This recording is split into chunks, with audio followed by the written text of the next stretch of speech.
الحمد لله ذي العزة والأولاء رب العالمين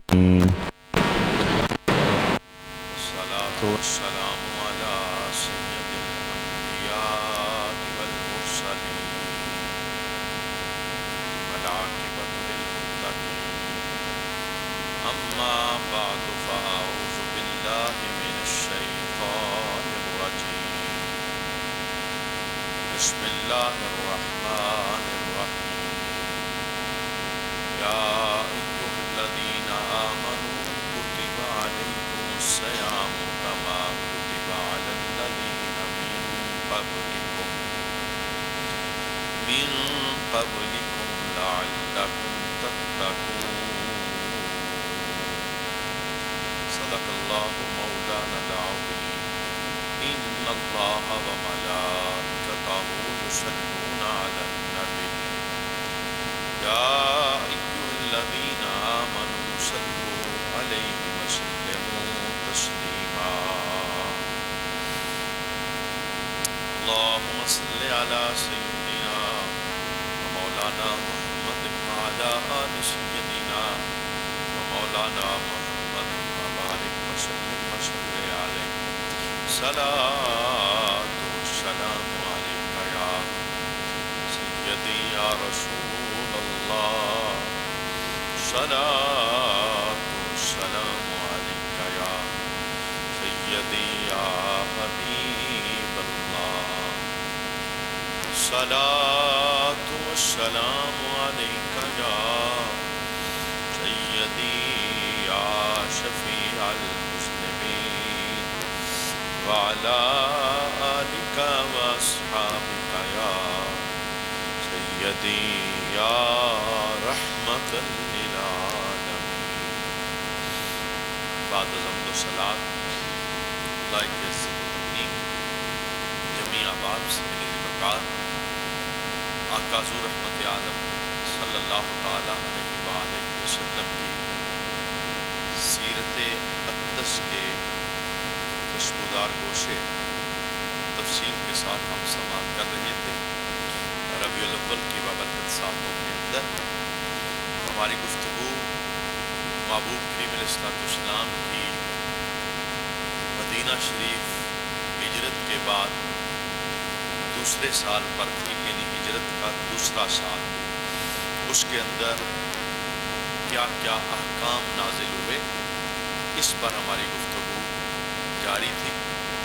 مدینہ شریف کے اندر ہجرت کے دوسرے سال میں جو حکم نازل ہوا وہ تھا رمضان شریف کے روزے رکھنے کا۔ مکہ کی جو ساری زندگی ہے اس کے اندر روزے فرض نہیں تھے، بلکہ روزے فرض کیے گئے مدینہ شریف میں ہجرت کرنے کے دوسرے سال، یعنی ہجرت کے دوسرے سال، کیونکہ روزہ یہ انسان کی باطن کی اصلاح کا ایک بہت بڑا ذریعہ ہے اور خوف خدا پیدا کرنے کا ایک بہت بڑا ذریعہ ہے۔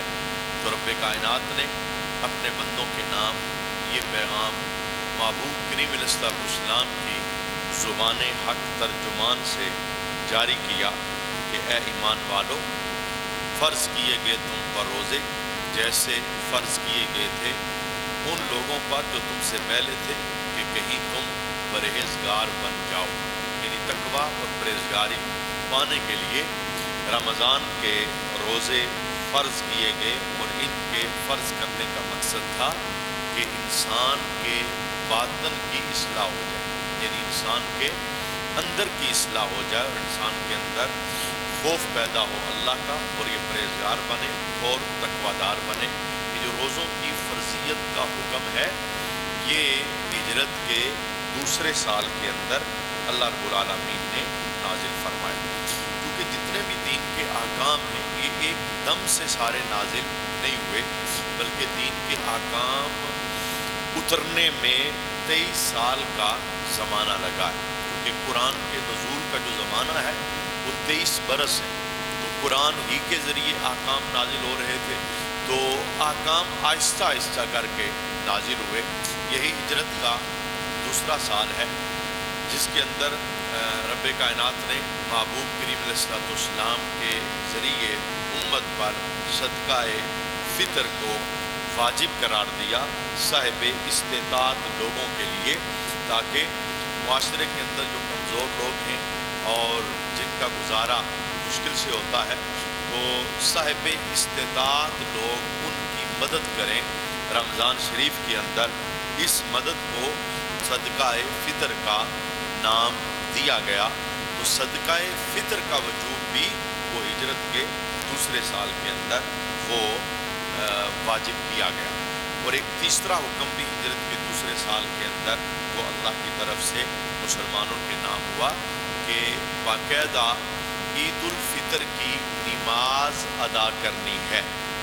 نبی کریم علیہ السلام کی مبارک جو زندگی تھی مکہ شریف کے اندر، وہاں عید الفطر نہیں تھی، نہ عید الاضحیٰ تھی۔ یہ عید الفطر کا جو حکم دیا گیا یہ مدینہ شریف میں ہجرت کرنے کے دوسرے سال، یعنی جب روزے فرض ہوئے تو رمضان ختم ہونے کے بعد رمضان کے اختتام پر ساتھ ہی صدقہ فطر کا حکم بھی ہوا اور ساتھ ہی عید الفطر کی نماز کی ادائیگی کا حکم ہوا۔ یہ ایک تیسرا حکم تھا جو رب العالمین نے ہجرت کے دوسرے سال مسلمانوں کے اوپر لازم کیا۔ اچھا، اسی کے ساتھ ملتا جلتا ایک چوتھا حکم یہ بھی ہجرت کے دوسرے سال کے اندر رب کائنات نے نازل کیا۔ کون سا حکم؟ انما الصدقات للفقراء والمساکین، صدقات تو صرف ان کے لیے ہیں جو فقیر اور مسکین ہیں، یعنی مالدار لوگوں پر سال کے بعد اپنے مال کو پاک کرنے کے لیے مال کی زکوٰۃ کی ادائیگی کا حکم یہ بھی مدینہ شریف میں ہجرت کے دوسرے سال کے اندر نازل ہوا۔ اور پھر اس کے احکام میرے محبوب کریم علیہ الصلوۃ والسلام نے بیان فرمائے، لیکن جو باقاعدہ زکوٰۃ کی فرضیت مالدار لوگوں پر تھی، یہ ہجرت کے دوسرے سال کے اندر رب کائنات نے اس کو لازم قرار دیا۔ اچھا، یہ کتنے حکم ہو گئے؟ پہلا حکم یعنی جو مدینہ شریف کے اندر ہجرت کے دوسرے سال کے اندر وہ نازل ہوا وہ تھا رمضان کے روزوں کا، اور دوسرا حکم تھا صدقہ فطر کا، اور تیسرا حکم تھا عید الفطر کی ادائیگی کا، اور چوتھا حکم تھا زکوٰۃ کی فرضیت کا۔ یہ سارے کام ہجرت کے دوسرے سال کے اندر فرض کیے گئے۔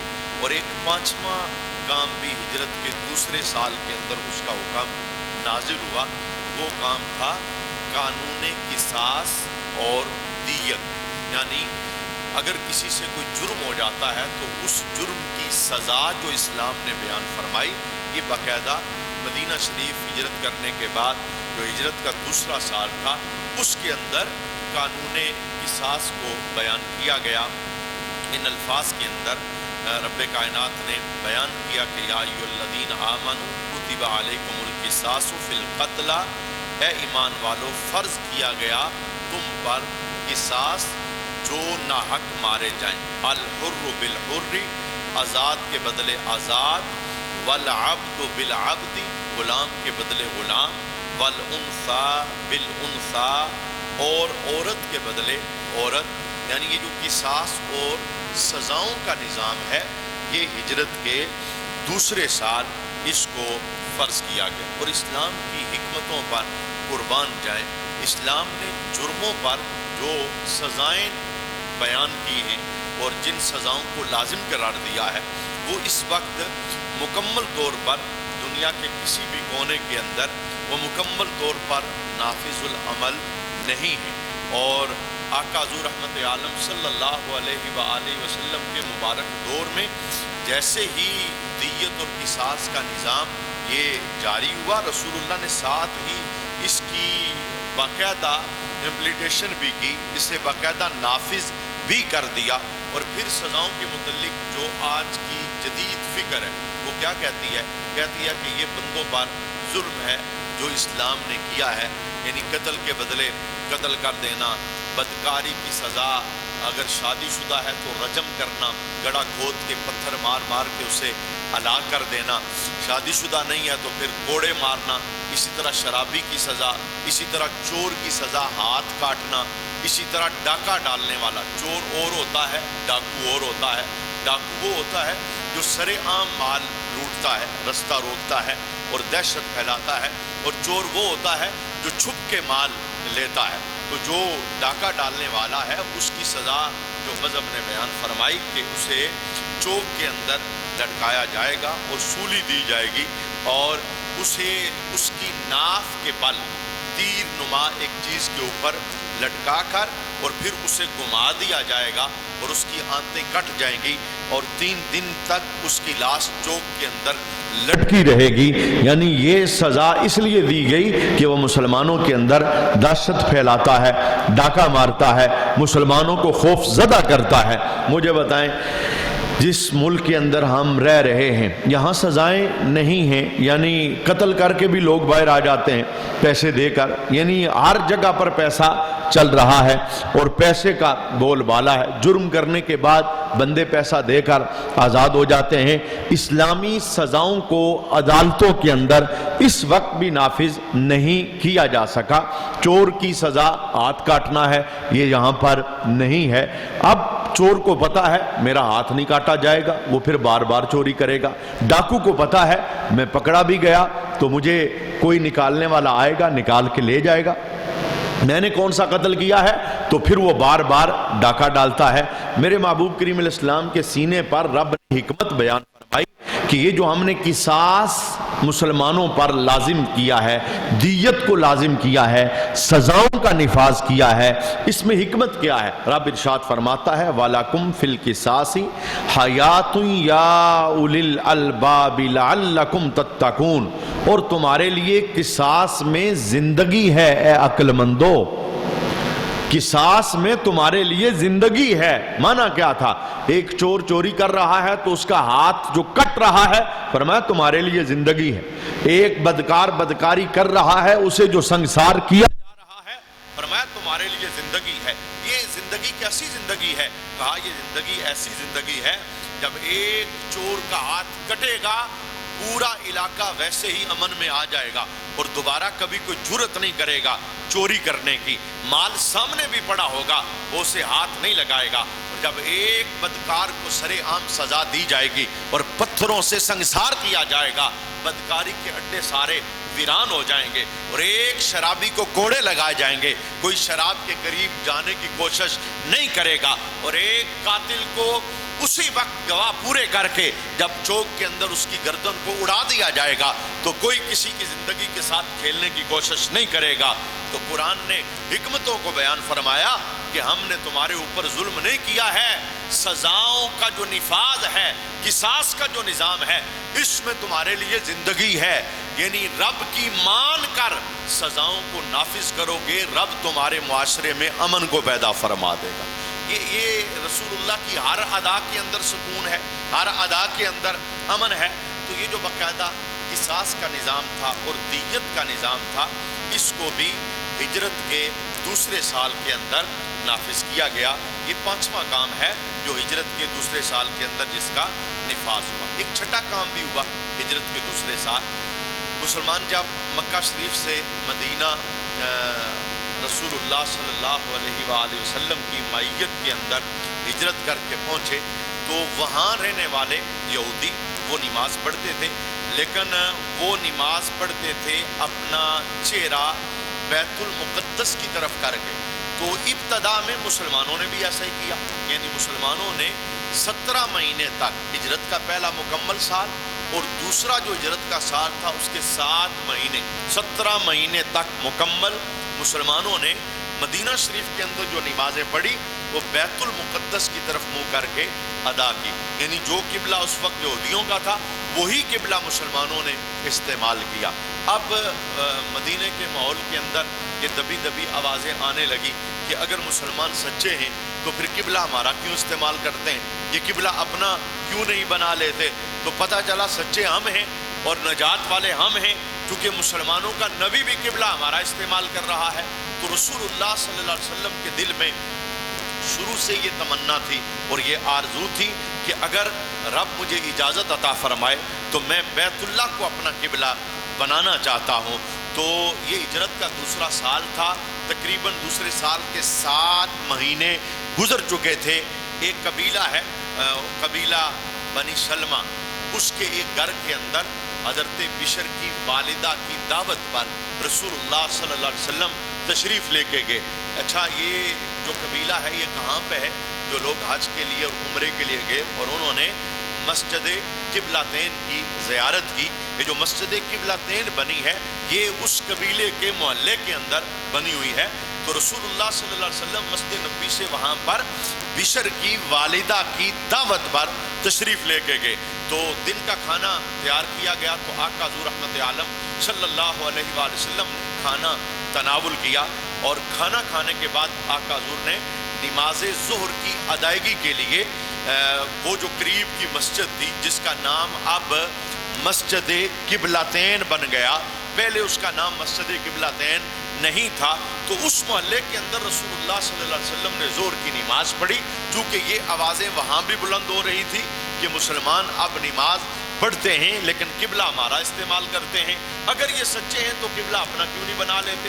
تو حضرت عمر رضی اللہ تعالی عنہ کہتے ہیں ہم نے رسول اللہ صلی اللہ علیہ وسلم کی معیت کے اندر ظہر کی نماز ہم نے قبیلہ بنو سلمہ کے محلے کے اندر جب ادا کی، تو حضور یہ شوق لے کر نماز کے لیے اٹھے، اور یہ تمنا لے کر نماز کے لیے اٹھے، اور یہ دل کے اندر آرزو لے کر نماز کے لیے اٹھے کہ میرے رب، میں نے سجدہ تجھے کرنا ہے، لیکن دشمن تانے لگاتے ہیں کہ ہم قبلہ ان کا استعمال کر رہے ہیں، مولا اگر تو مجھے اجازت دے تو میں کعبے کو قبلہ بنانا چاہتا۔ یہ شوق رسول اللہ کے دل کے اندر پیدا ہوا، اسی شوق کو لے کر رسول اللہ نماز کے اندر کھڑے ہوتے ہیں، اور صحابہ ہاتھ باندھ کے جماعت میں میرے محبوب کے پیچھے کھڑے ہوتے ہیں۔ اور اس واقعے سے جو ہجرت کے دوسرے سال 7 مہینے گزرنے کے بعد پیش آیا، اس سے یہ بھی پتہ چلتا ہے کہ اللہ کے دربار میں رسول اللہ کی مرضی کی ویلیو کتنی ہے۔ جو حضور چاہتے ہیں رب العالمین وہ کیسے عطا فرماتا ہے، اور کس طرح رسول اللہ کی خواہشات کا رب العالمین کے دربار کے اندر مقام اور مرتبہ ہے۔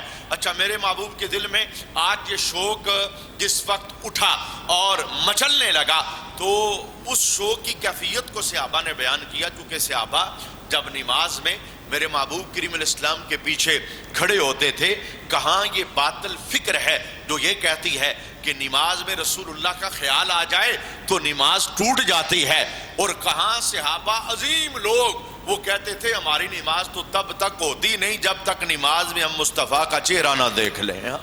وہ نماز میں بھی، اچھا یہ جملہ میں نے کہاں سے بولا؟ دیکھیے، ہم نمازیں ادا کرتے ہیں، ظہر کی نماز، عصر کی نماز، اس میں قرات آہستہ ہوتی ہے، مغرب، عشاء اور فجر کی نماز اس میں امام قرات اونچی آواز سے کرتا ہے۔ یہ مسئلہ تو بعد میں بنا، یعنی اس میں آہستہ اور اس میں اونچی کرنی ہے، پہلے اس پہ بحث ہوتی ہے، فقہ کی کتابوں کے اندر پہلے مسائل پر بحث ہوتی ہے، دلائل دیے جاتے ہیں۔ اچھا، صحابہ کی 2 جماعتیں بن گئی، ایک جماعت نے کہا کہ ظہر میں آہستہ نہیں بلکہ کرنی نہیں ہے، خاموش رہنا ہے، نماز کے اندر آہستہ بھی نہیں کرنی۔ دلیل کیا تھی کہ حضور نے نہیں کی، اور صحابہ کی دوسری جماعت جن کے قول پر فتویٰ ہے اور ہر مسلک والا یہی فتویٰ استعمال کر رہا ہے، وہ فتویٰ کیا تھا؟ صحابہ نے کی دوسری جماعت نے کہا کہ ظہر اور عصر کی نماز میں قرات کرنی ہے لیکن آہستہ کرنی ہے۔ جب ان صحابہ سے پوچھا گیا آپ کے پاس دلیل کیا ہے، تو یہ صحابہ کیا کہتے ہیں؟ کہتے ہیں کہ جب ہم نماز میں سونے مصطفیٰ کریم علیہ السلام کے پیچھے کھڑے ہو کے ظہر اور عصر پڑھا کرتے تھے تو ہم نظروں سے سونے کا چہرہ دیکھا کرتے تھے۔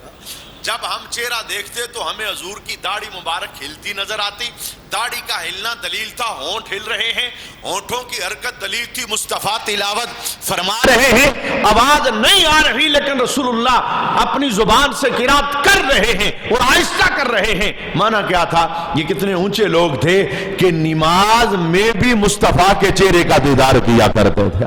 یہ نمازوں کی حالت کے اندر بھی ان کا آقا حضور کے ساتھ یہ محبت والا تعلق اور نسبت والا تعلق موجود تھا۔ بلکہ میں اس نماز کی داستان بھی آپ کو بتانا چاہتا ہوں کہ جو میرے محبوب کریم علیہ السلام نے ابو بکر کو مصلی پہ کھڑے کر کے پھر نماز دیکھنے کے لیے مسجد تشریف آوری کی تھی.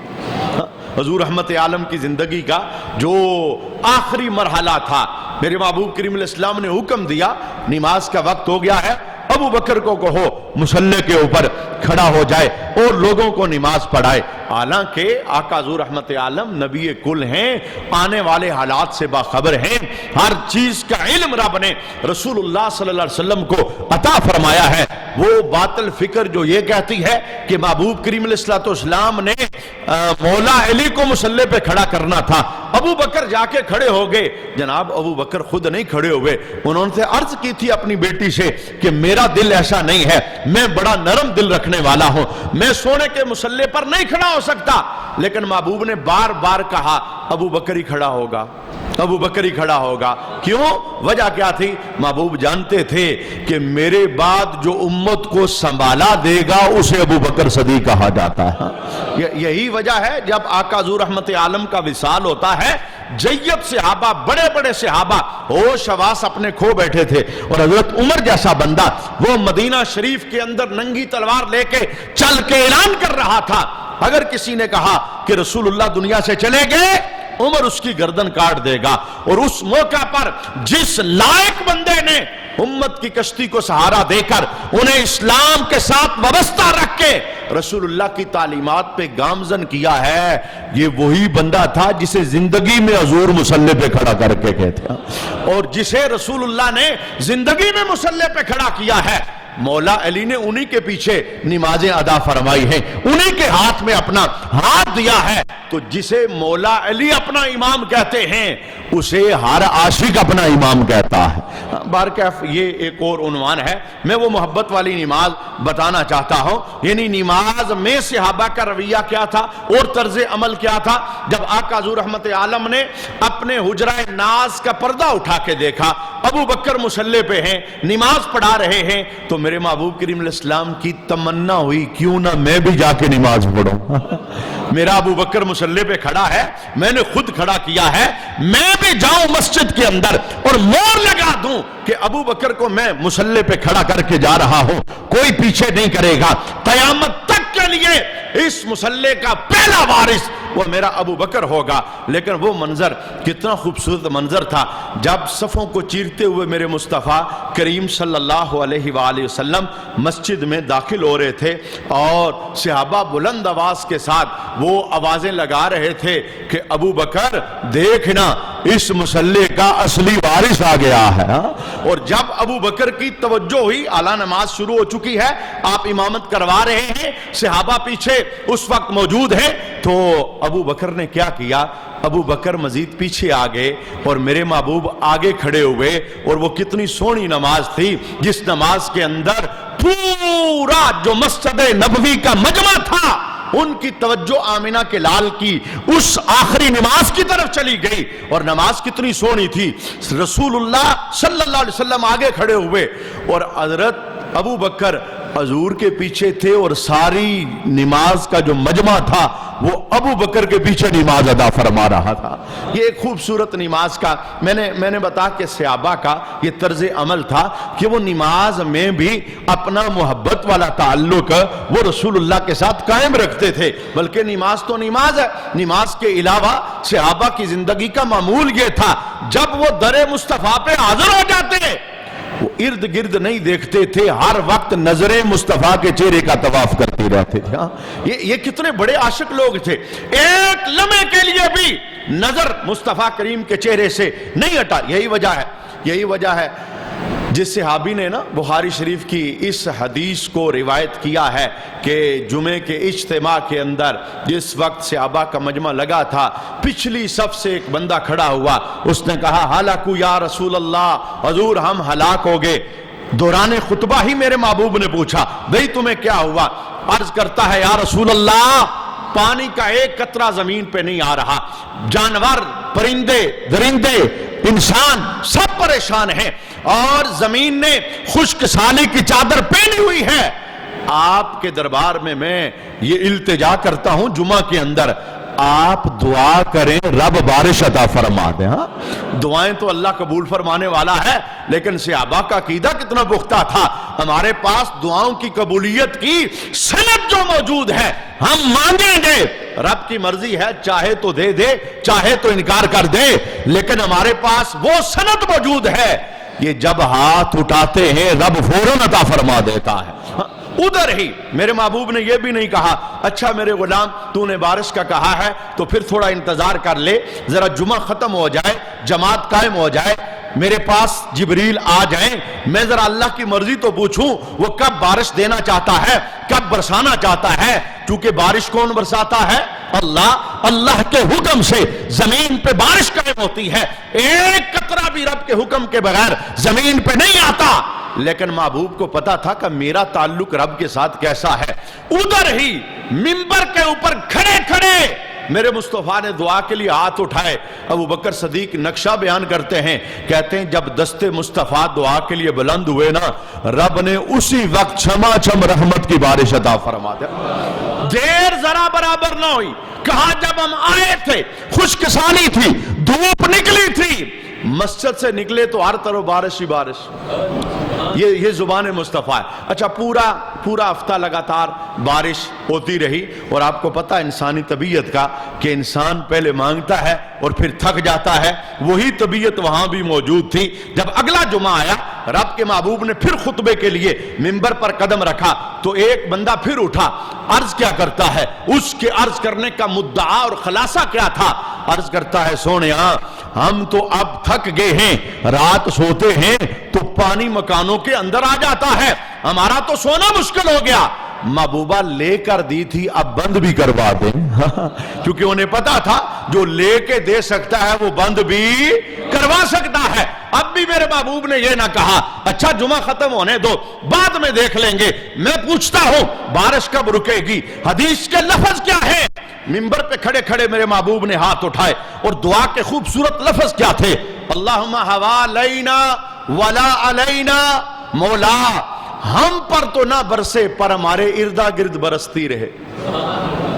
یہ مدینے کے رہنے والے بارش سے تنگ آ گئے ہیں، مولا ہم پر نہ برسے، مدینے کی ٹکلی پہ. اور ابو بکر کہتے ہیں یوں رسول اللہ نے انگلی کا اشارہ کیا اور جدھر جدھر انگلی پھل رہی تھی بادل کٹ رہا تھا اور کتنا سونا منظر بنا تھا. ابو بکر کہتے ہیں نماز پڑھ کے نکلے نا تو مدینے کی آبادی پر دھوپ نکلی تھی، سائیڈوں پہ بارش ہو رہی تھی.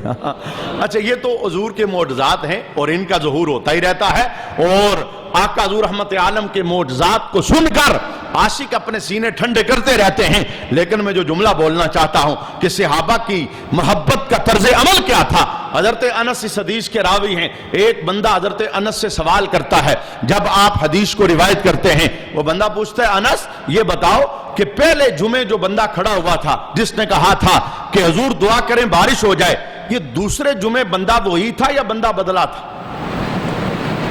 سوال آپ کو سمجھ آیا؟ جس نے پہلے جمعے کہا تھا حضور دعا کریں بارش ہو جائے، دوسرے جمعے اسی نے کہا کہ بارش بند کروائیں، یا بندہ کوئی اور تھا؟ اب دیکھیے انسانوں کی طبیعت کیا ہے، کوئی بزم ہے، کوئی مجمع ہے، کسی جگہ جمع ہے تو کوئی نئی بات ہو جائے. مثلا یہ جمعے کا اجتماع لگا ہے، ابھی ایک بندہ دروازے سے بلند آواز سے مجھے پکارے تو آپ سب، یہ طبیعت ہے، آپ میں سے ایک چہرہ بھی میری طرف نہیں دیکھے گا بلکہ آپ اسے دیکھیں گے. کون ہے؟ کیا کہنا چاہتا ہے؟ مدعا کیا ہے؟ سوال کیا ہے؟ حاجت کیا ہے؟ بولا کیوں ہے؟ درمیانے گفتگو یہ کیا پوچھنا چاہتا ہے؟ اچھا مجمع لگا ہوا تھا صحابہ کا، خطبہ ہو رہا تھا، ایک بندہ اٹھتا ہے اور گفتگو کرتا ہے کہ رسول اللہ دعا کریں رب بارش دے. پھر دوسرے جمعے میں بھی ایک بندہ اٹھتا ہے محبوبہ دعا کریں رک جائے. اب حضرت انس روایت کرتے ہیں بندہ پوچھتا ہے بتاؤ دونوں جمعوں کے اندر بندہ ایک ہی تھا یا بندہ تبدیل ہوا تھا؟ اللہ اکبر. یہ عشق اور محبت کی داستان یہ رب نے صحابہ کو عطا فرمائی تھی. اور کوئی بائی کا لال یہاں پہنچ بھی نہیں سکتا، خیرات تو لے سکتا ہے، پہنچ نہیں سکتا. آپ نے جواب کیا دیا؟ آپ نے کہا سوال کرنے والے کہ پہلے جمعے بندہ کون تھا اور دوسرے جمعے بندہ کون تھا؟ تمہیں پتا نہیں کہ جب ہم سونے مصطفیٰ کی کچہری میں حاضر ہوتے تھے ہم سوالیوں کا چہرہ نہیں دیکھتے تھے، ہم عطا کرنے والے مصطفیٰ کا چہرہ دیکھا کرتے تھے۔ ہر وقت ہماری نظریں چہرہ مصطفیٰ کا طواف کیا کرتے تھے، ہم ادھر ادھر نگاہ بھی نہیں کرتے تھے، اور نگاہ ادھر ادھر ہو جائے ہم اسے بھی بے ادبی تصور کرتے تھے کہ دربار تو سونے کا سجا ہے اور ہمارا چہرہ کسی اور کی طرف جائے۔ یہی تو وجہ ہے۔ اللہ اکبر، قربان جاؤں ان سچے اور ان سچے لوگوں کے خوبصورت عقائد اور نظریات پر۔ امام مالک علیہ رحمہ جیسا بندہ جس نے مدینہ شریف مسجد نبوی میں بیٹھ کے ساری زندگی درس حدیث پڑھایا ہے، اور مدینے کی گلیوں میں جب بھی نکلا ہے، علامہ ذہبی کہتے ہیں حافین ملسکم بالجدر، ننگے پاؤں دیواروں سے سمٹ کے چمٹ کے گزرتے تھے، اور کوئی پوچھنے والا پوچھتا آپ پاؤں میں جوتا نہیں پہنتے؟ اتنے بڑے عالم ہیں، کہا رب نے میری طبیعت ایسے بنائی ہے، میں پسند ہی نہیں کرتا وہاں میرا جوتا لگے جہاں سونے کا کبھی قدم لگا تھا۔ اتنی بڑی محبت کا بادشاہ بندہ، اور کوئی بندہ آپ سے آ کے فتویٰ پوچھتا ہے۔ یہ اس دور کی بات ہے جب شرک اور بدعت کے فتوے نہیں تھے، جب رسول اللہ کے روضہ اطہر کی طرف منہ کرنے والوں کو کسی فتوے کا سامنا نہیں ہوتا تھا۔ ایک بندہ آ کے سوال کرتا ہے، اور اس سوال کو اور اس جواب کو وہ لوگ لطف اندوز ہو کے سنیں گے جنہیں رب نے حج کی زیارت اور عمرے کی زیارت کے لیے اپنے حبیب کے در پہ بلایا ہے، اور یہ منظر انہوں نے وہاں پر دیکھے ہیں کہ جب بندہ گنبد خضرا کی طرف منہ کرے اور التجائیں پیش کرے اس کا چہرہ پھیر دیا جاتا ہے، اور اسے کہا جاتا ہے یہ بدعت ہے، یہ شرک ہے، منہ اپنے کعبے کی طرف کرو۔ تو ایک بندہ پوچھتا ہے امام مالک سے، امام مالک جب ہم حضور کی قبر انور پہ حاضر ہو جائیں، حضور کے روزے پہ حاضر ہو جائیں، تو بتائیں ہم اپنا چہرہ حضور کے روزے کی طرف کریں یا قبلے کی طرف کریں؟ اللہ اکبر۔ امام مالک کا جواب آگے سے کیا تھا؟ آپ نے کہا مجھے تیرے سوال پہ حیرانگی ہو رہی ہے، آیا تو سونے کے در پہ چہرہ کسی اور طرف کر رہا ہے، آیا ان کے پاس ہے چہرہ پھیر رہا ہے، یہ بے ادبی ہے۔ اور اگر کوئی لائق یہ کہے میں تو چہرہ کعبے میں کرنا چاہتا ہوں، میں پوچھوں گا کیوں؟ کعبے میں رب ہے؟ بالکل نہیں، یہ جو کعبے کی طرف چہرہ کرنا ہے یہ جہت نماز ہے، دعا کے لیے کوئی قبلے کی سمت متعین نہیں ہے۔ یہی تو وجہ ہے جب آپ قبر پہ حاضر ہوتے ہو، ماں کی قبر، باپ کی قبر، تو سنت یہ نہیں کہ قبلے کی طرف چہرہ کرو، سنت یہ ہے اس کی طرف چہرہ کرو جس کی قبر پر آئے ہو۔ ماں تمہیں پلٹ کے دیکھتی رہے، ماں کے پاس آئے ہو تو چہرہ ماں کی طرف کرو، باپ کے پاس آئے ہو تو چہرہ باپ کی طرف کرو۔ مجھے بتاؤ، ماں کی طرف آؤ تو چہرہ ماں کی طرف، اور باپ کے پاس آؤ تو چہرہ باپ کی طرف، اور نبی کے پاس جاؤ تو چہرہ موڑ لو۔ یہ محبت تو نہیں ہے، یہ پیار تو نہیں ہے، یہ عقیدت تو نہیں ہے۔ اور صحابہ نے تو کبھی اس دربار سے چہرہ موڑا ہی نہیں، وہ بے ادبی تصور کرتے تھے کہ در مصطفیٰ پہ حاضر ہوں، ہمارا چہرہ سوالی کو دیکھے۔ کہا ہم نے سوالی کو دیکھا ہے نہیں، ہم خالی عطا کرنے والے مصطفیٰ کا چہرہ دیکھا کرتے تھے۔ اچھا میں یہ خوبصورت نماز بتانا چاہتا ہوں، یعنی ہجرت کے دوسرے سال کے اندر یہ جو واقعہ پیش آیا، تو اس قبیلہ بنو سلمہ کے اندر میرے محبوب نے ظہر کی نماز کے جب کھڑے ہوئے تو حضور نے دل کے اندر یہ خیال پیدا کیا مولا، اور اس خیال کو حضرت عمر بیان کرتے ہیں کہ حضور نے پہلی رکعت میں آسمان کی طرف سر اٹھایا۔